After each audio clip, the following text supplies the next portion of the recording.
তো বাচ্চারা, আমি মৌমিতা ম্যাম, তোমরা আমাকে মোটামুটি চেনো।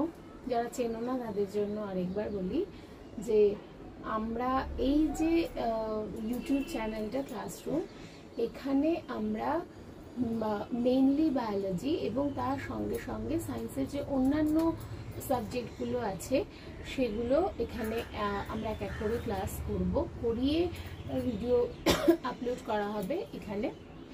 যেটা আমার বাচ্চাদেরকে বা আমার স্টুডেন্টদেরকে আমার বলার সেটা হচ্ছে যে তোমরা সবে ক্লাস 12 হয়ে উঠেছ, সেশন স্টার্ট হয়েছে, কিন্তু সঙ্গে সঙ্গেই যেটা শুরু হয়ে গেছে সেটা হচ্ছে গরমের ছুটি। এদিকে আমাদের যে সেমিস্টার 3, যেটা আমাদের বাইরে গিয়ে অন্য স্কুলে পরীক্ষা দিতে হবে এবং যার নাম্বার এইচএসের অ্যাকচুয়াল মার্কশিটের সঙ্গে যোগ করা হবে, সেটা কিন্তু মানে জাস্ট তার জন্য আমরা কোনো বিশেষ সময় পাবো না। তো সেক্ষেত্রে আমাদের পড়াশোনাটাও যদি থেমে থাকে তাহলে সাংঘাতিক মুশকিল। এই কথা চিন্তা করেই আমরা এই উদ্যোগটা নিয়েছি। আমরা এই চ্যানেলটাতে ভিডিও বানাবো তোমাদের যে পড়ার টপিকগুলো, যেগুলো আমরা ক্লাসে পড়াতাম বা পড়ানোর সুযোগও আবার অনেক সময় পাই না বা পাচ্ছি না এই গরমের ছুটির জন্য, সেই টপিকগুলো আমরা এখানে পড়িয়ে আমি ভিডিওটা যদি তোমাদের সেন্ড করতাম তাহলে কি হতো, তাহলে প্রচুর পরিমাণ একটা নেটের প্রয়োজন হতো, কারণ এত লম্বা লম্বা ভিডিও পাঠাতে অনেক নেট লাগে আমরা জানি, অনেক ডেটা খরচ হতো। সেই কথা চিন্তা করেই আমরা এই চ্যানেলটা বানিয়েছি। আমরা এই চ্যানেলে ভিডিওটা আপলোড করব, একটু এডিট করার সুযোগ থাকবে সেক্ষেত্রে, এবং সেই লিঙ্কটা আমি তোমাদের সঙ্গে শেয়ার করব। তোমরা লিঙ্কটা খুলে ভিডিওটা দেখে নিতে পারবে এবং প্রয়োজন হলেই তোমরা এটা পরেও দেখতে পারবে চালিয়ে, কারণ তোমরা তো প্রচুর পড়াশোনা করো। তো পরে যখন পড়তে বসবে আসলে পরীক্ষার সময়, তখনও যদি মনে হয় যে এই জিনিসটা যেন কি ছিল আমার তো মনে পড়ছে না, তখনও এই ভিডিওটা দেখে তুমি নিজের ডাউটস ক্লিয়ার করতে পারবে। তো এইসব কথা চিন্তা করেই আমরা চ্যানেলটা বানিয়েছি। তোমরা অতি অবশ্যই এটা দেখবে এবং এখান থেকে নিজেদের পড়াশোনাটা চালু রাখবে। অবশ্যই স্কুল যখন শুরু হবে তখন স্কুলে গিয়েও আমরা এটা পড়াবো, তখনও ক্লাসে যেগুলো পড়ানোর সেগুলো পড়ানো হবে, কিন্তু তখন আমি এক্সপেক্ট করব যে তোমাদের অলরেডি এই ভিডিওটা দেখা থাকবে এবং নিজেদের মতন করে পড়াশোনাটা করা থাকবে। তাহলে আমাদের ওইটুকু সময়ের মধ্যে সিলেবাসটা কভার করতে অনেক বেশি সুবিধে হবে। তো আজকে আমরা যে চ্যাপ্টারটা স্টার্ট করব সেটা হচ্ছে আমাদের প্রথম চ্যাপ্টার, জীবের জনন। এই জীবের জননের মধ্যে কি কি পড়বো আমরা? প্রথম কথা হচ্ছে জনন কয় প্রকার ও কি কি, যেটা আমরা ক্লাস 10-এও পড়েছি, হ্যাঁ। এবং সেই জননের যে পদ্ধতিগুলো সেগুলো সম্পর্কে আমরা একটা ছোট্ট আলোচনা করব। সেটাও আমরা মোটামুটি 10-এই করেই এসেছি, কিছুটা এখানে করব। আর যেটা পড়বো সেটা হচ্ছে সপুষ্পক উদ্ভিদের যৌন জনন, আর পড়ব মানুষের জন্য, ঠিক আছে। তো আজকে আমি চেষ্টা করব যে এই যে জনন এবং তার প্রকারভেদ, এই অংশটুকু তোমাদেরকে পড়িয়ে দেওয়া। আচ্ছা, এইভাবে পড়ানোর অসুবিধাটা হচ্ছে যে আমরা সবসময় বুঝতে পারছি না যে ক্যামেরায় আমায় দেখতে পাওয়া যাচ্ছে কিনা, তোমরা আমাকে বোর্ডটা দেখতে পাচ্ছ কিনা ঠিকঠাক মতো। যে জিনিসটা আমি দেখানোর চেষ্টা করছি সেটা কতটা ভিজিবল হচ্ছে, তবে আমরা সবে শুরু করেছি, করতে করতে ডেফিনেটলি আমাদের এই জিনিসগুলো অনেক বেশি সরবরাহ হয়ে যাবে বলে আমি মনে করি। চেষ্টা তো করে দেখা যাক। তো আচ্ছা, যেটা বলছিলাম সেটা হচ্ছে জীবের জনন। জনন মানে কি? জনন মানে হচ্ছে নিজের বংশ বিস্তার করার যে ক্ষমতা জীবের, যে কোনো জীব, সে যদি জীব হয় তাহলে স্বাভাবিকভাবেই তার একটা ক্ষমতা থাকবেই, সেটা হচ্ছে বংশ বিস্তার করার ক্ষমতা। যদি বংশ বিস্তার করার ক্ষমতা তার না থাকে তবে তাকে কোনোভাবেই আমি জীব বলতে পারবো না। আবার যদি তার মানে অন্য যে বৈশিষ্ট্যগুলোর জন্য আমি তাকে জীব বলি, সেই বৈশিষ্ট্যগুলোর কোনোটা না থাকে, শুধু এই একটাই ক্ষমতা থাকে বংশ বিস্তার করার ক্ষমতা, তাহলেও তাকে আমি জীব বলতে পারি।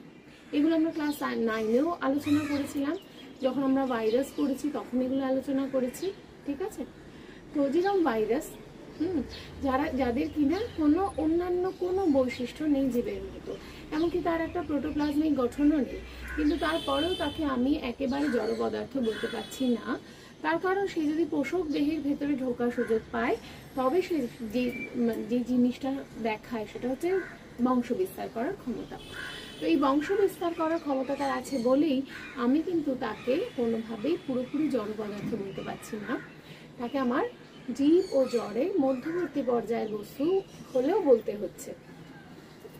তো এই হচ্ছে বিষয়। তো জনন এরকমই একটা ইম্পর্টেন্ট ক্যারেক্টারিস্টিক্স যে কোনো জীবের। এবার বিষয় হচ্ছে যে জনন হতে গেলে তার কি কি হতে হবে।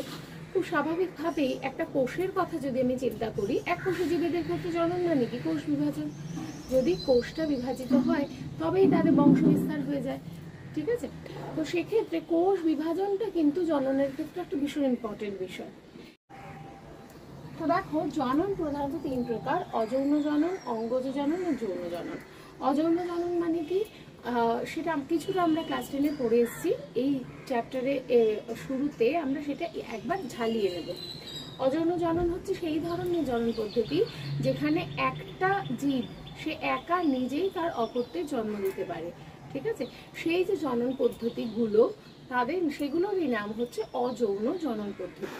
অযৌন জনন পদ্ধতির বিশেষত্ব হচ্ছে যেতে একটি মাত্র জীবই তার অপত্য জীবদের সৃষ্টি করতে পারে এবং এই পদ্ধতি অত্যন্ত দ্রুত, তার মানে খুব কম সময়ের মধ্যে একটা জীব থেকে তার অজস্র অপত্য জন্মাতে পারে। এবার আমরা প্রথমেই পড়ে নেব অযৌন জনন বা সেক্সুয়াল রিপ্রোডাকশনের যে টাইপস বা প্রকারভেদগুলো রয়েছে।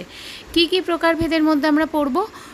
প্রথমেই যেটা পড়ব সেটা হচ্ছে ফিশন, তারপর পড়ব বাডিং, তারপর পড়ব ফ্র্যাগমেন্টেশন, তারপর পড়ব এবং একদম শেষে গিয়ে পড়ব রিজেনারেশন এবং স্পোর ফর্মেশন। তাহলে একদম প্রথমেই যেটা শুরু করব সেটা হচ্ছে বিভাজন বা ফিশন। বোঝাই যাচ্ছে যে এখানে বিভাজন বলতে কোষ বিভাজনের কথা বলা হচ্ছে। তাহলে যে ধরনের জীবেদের ক্ষেত্রে কোষ বিভাজন হওয়ার ফলেই একটা গোটা বংশবিস্তার সম্পন্ন হয়ে যায়, বোঝাই যাচ্ছে যে তারা এককোষী জীব। তো এইখানে এই বিভাজন পদ্ধতিতে শুধুমাত্র এককোষী জীবেদের জনন পদ্ধতির কথা এখানে বোঝানো হচ্ছে। তাহলে সেক্ষেত্রে প্রথম প্রশ্ন যেটা হয় সেটা হচ্ছে যে এই বিভাজন প্রক্রিয়ায় কোন ধরনের কোষ বিভাজনের কথা বলা হচ্ছে। একেবারেই যে প্রথম ধরনের কোষ বিভাজন অর্থাৎ অ্যামাইটোসিস বিভাজন, এই বিভাজনে কিন্তু সেই কোষ বিভাজনের কথাই বলা হচ্ছে। এখানে একটা ছবি দেওয়া হলো যেটা একটা রিয়েল ইমেজ, এবং এখানে একদম মাঝখানের কোষটাতে আমরা দেখতে পাচ্ছি যে অ্যামাইটোসিস বা প্রত্যক্ষ বিভাজন হয়েছে। প্রশ্ন হচ্ছে যে এই ফিশন বা বিভাজন মূলত কয় প্রকার ও কী কী? এটি মূলত 2 প্রকার, দ্বিবিভাজন আর বহু বিভাজন। নাম শুনেই বোঝা যাচ্ছে দ্বিবিভাজন হচ্ছে সেই ধরনের প্রত্যক্ষ বিভাজন বা অ্যামাইটোসিস যেখানে একটা জীব থেকে একবারে 2টো জীবই উৎপন্ন হয়। এই কোষ বিভাজন দেখতে পাওয়া যায় এককোষী জীবেদের মধ্যে যে সবচেয়ে পপুলার অর্থাৎ অ্যামিবা তাদের মধ্যেই। দ্বিবিভাজন বা বাইনারি ফিশন আবার 4 রকমের হয়। একদম প্রথমেই দেখো, অ্যামিবার মধ্যে যে ধরনের দ্বিবিভাজন বা বাইনারি ফিশন দেখতে পাওয়া যায় তার নাম ইরেগুলার বাইনারি ফিশন। অ্যামিবার যে দেহটা সেটা অত্যন্তই একটা ইরেগুলার গঠন সম্পন্ন। তো সেখানে যে ফিশন হয় তার কোনো নির্দিষ্ট মাপ বা জায়গা থাকে না। নম্বরে দেখো, ইউগ্লিনার কথাও কিন্তু আমরা ছোটোবেলায় পড়েছি। ইউগ্লিনা এক ধরনের ফ্ল্যাজেলাযুক্ত এককোষী জীব। এদের মধ্যে যে বাইনারি ফিশন দেখতে পাওয়া যায় তা কিন্তু লংগিটিউডিনাল বাইনারি ফিশন। এক্ষেত্রে বাইনারি ফিশন বা দ্বিবিভাজন লম্বালম্বিভাবে হচ্ছে। পর আসে সিলিয়েটেড এককোষী জীব, প্যারামিসিয়ামের কথা। এদের কথাও আমরা ছোটোবেলার বইতেই পড়েছিলাম। এদের মধ্যে যে বাইনারি ফিশন দেখা যায় তা কিন্তু ট্রান্সভার্স অর্থাৎ আড়াআড়ি। একদম শেষে আমরা দেখতে পাচ্ছি সেরাটিয়ামের বাইনারি ফিশন। এক্ষেত্রে যে বাইনারি ফিশন হচ্ছে সেটা একটা তির্যক তলে হচ্ছে, যেরকম ছবিতে দেখতে পাওয়া যাচ্ছে। এই ধরনের বাইনারি ফিশনের নাম অবলিক বাইনারি ফিশন। এবার আমরা আলোচনা করব বহু বিভাজন সম্পর্কে। নাম শুনেই বোঝা যাচ্ছে এক্ষেত্রে একবার মাত্র বিভাজন হলে বহু বা অনেক অপত্য একসঙ্গে সৃষ্টি হচ্ছে। এই ধরনের বিভাজন দেখতে পাওয়া যায় তাদের মধ্যে সবথেকে পপুলার হচ্ছে প্লাজমোডিয়াম, অর্থাৎ ম্যালেরিয়া রোগ সৃষ্টিকারী যে প্রোটোজোয়ার কথা আমরা ছোটোবেলা থেকে পড়ছি তারা। ম্যালেরিয়ার এরকম বহু বিভাজনকারী দশার নাম সাইজন্ট এবং এই পদ্ধতির নাম সাইজোগনি, এবং এতে উৎপন্ন হওয়া অপত্যদের নাম মেরোজয়েডস। এবার আমরা পড়ব বাডিং বা দ্বিতীয় প্রকারের অ্যাসেক্সুয়াল রিপ্রোডাকশন সম্পর্কে। ক্লাস 10এও আমরা বাডিং পড়েছিলাম ইস্টের ক্ষেত্রে আর হাইড্রার ক্ষেত্রে। ইস্টের ক্ষেত্রে এবং হাইড্রার ক্ষেত্রে দুজনের মধ্যেই পদ্ধতিটা অনেকটাই একরকম। এখানে ছবিতে দেখতে পাচ্ছি যে ইস্টের ক্ষেত্রে কি হচ্ছে, যে ইস্ট যেহেতু এককোষী, সেই কোষটার একেবারে ধারের দিকে একটা ছোট্ট কোষ তৈরি হচ্ছে, নিউক্লিয়াসের একটা অংশ তার ভেতর ঢুকে যাচ্ছে এবং তৈরি করছে একটা ছোট্ট বাড, যেটা সময় মতো প্রতিকূল পরিবেশ এলে সেটা মাতৃদেহ থেকে বিচ্ছিন্ন হয়ে যাবে এবং নতুন করে নতুন ইস্ট জন্ম দেবে।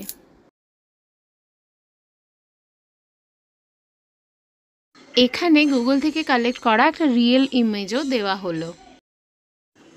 এবার আমরা হাইড্রার বাডিং সম্পর্কে আলোচনা করব। এটাও আমরা ক্লাস 10-এর সিলেবাসেই পড়েছি।